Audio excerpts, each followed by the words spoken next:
పాకిస్తాన్కు ఐఎంఎఫ్ ఇచ్చిన 2.4 billion American డాలర్ల రుణాన్ని ఆయుధాల కొనుగోలుకు పాకిస్తాన్ వాడేసింది. వారం రోజులు కూడా పూర్తి కాకుండానే ఈ మొత్తాన్ని ఖర్చు పెట్టేశారు.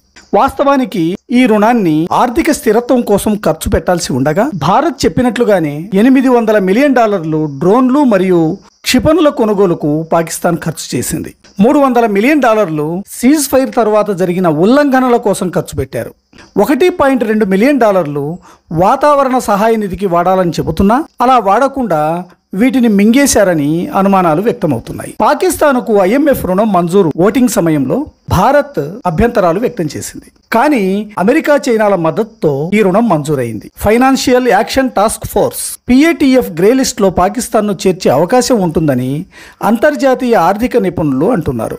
ఈ రుణం మంజూరు విషయంలో భారత్ పూర్తిగా వ్యతిరేకించింది. G7 దేశాలు కూడా పాకిస్తాన్ ఈ రుణాన్ని ఎలా వినియోగిస్తుందో పరిశీలించాలని IMF ను డిమాండ్ చేశారు. ఈ రుణాన్ని ఈ నెల 9వ తేదీన $1 బిలియన్ విడుదల చేయగా resilience and sustainability facility RSF రుణంగా మరో $1.4 బిలియన్ రుణాన్ని పాకిస్తాన్ పొందింది. నిజానికి ఈ RSF అనేది IMF అందించే దీర్ఘకాలిక మరియు తక్కువ వడ్డీ కలిగిన రుణం. ఇది తక్కువ ఆదాయం, మధ్యస్థ ఆదాయం కలిగిన దేశాలకు మాత్రమే ఇచ్చే రుణం. ఈ రుణాన్ని ఆర్థిక అస్థిరతను మెరుగుపరుచుకోవడానికి ఇస్తారు. ఇది వాతావరణాన్ని రక్షించడానికి, ప్రకృతి వైపరీత్యాల వంటి సమస్యలను పరిష్కరించుకోవడానికి అందించే ఆర్థిక సహాయం. ఈ రుణం చెల్లించడానికి గడువు 20 సంవత్సరాలు, 10.5 సంవత్సరాల గ్రేస్ పీరియడ్ ఉంటుంది. పాకిస్తాన్ తక్కువ వడ్డీ SDR రేటుకు తక్కువ మార్జిన్ తో ఈ రుణం తీసుకున్నారు. దీనికి వడ్డీ ఎంతో తెలుసా? కేవలం 2.25% మాత్రమే. ఈ రుణం తీసుకొని వారం రోజులు కూడా కాలేదు.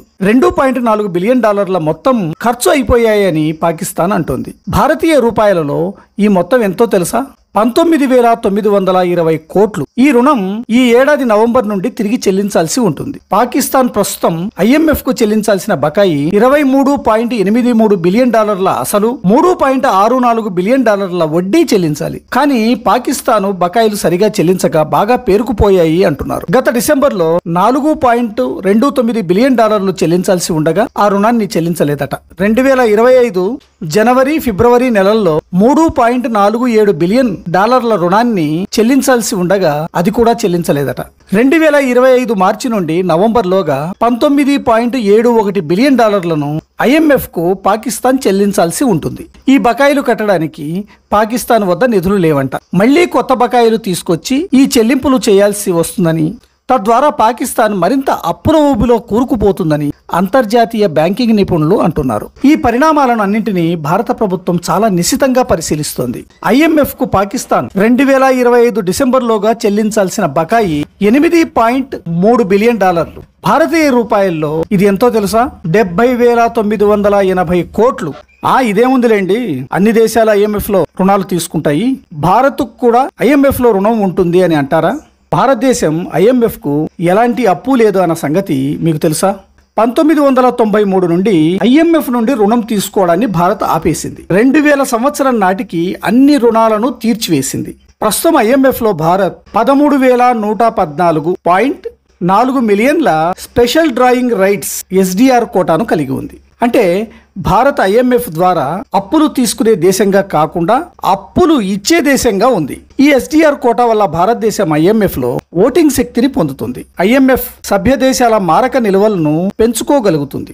SDRS కోటాలో IMF సభ్య దేశాలకు అంతర్జాతీయ ఆర్థిక వ్యవస్థలో మద్దతుగా ఉపయోగపడే ప్రత్యేక ఆస్తిగా ఈ స్పెషల్ డ్రాయింగ్ రైట్స్ ఉంటాయి. పాకిస్తాన్ ఆర్థిక స్థితిపై మీరేమనుకుంటున్నారో కామెంట్ రూపంలో తెలియజేయండి. ఈ వీడియో నచ్చినట్లయితే లైక్ చేయండి, మీ మిత్రులకు షేర్ చేయండి. ఇప్పటికీ సబ్స్క్రైబ్ చేసుకోకపోతే తప్పకుండా సబ్స్క్రైబ్ చేయండి. జై హింద్.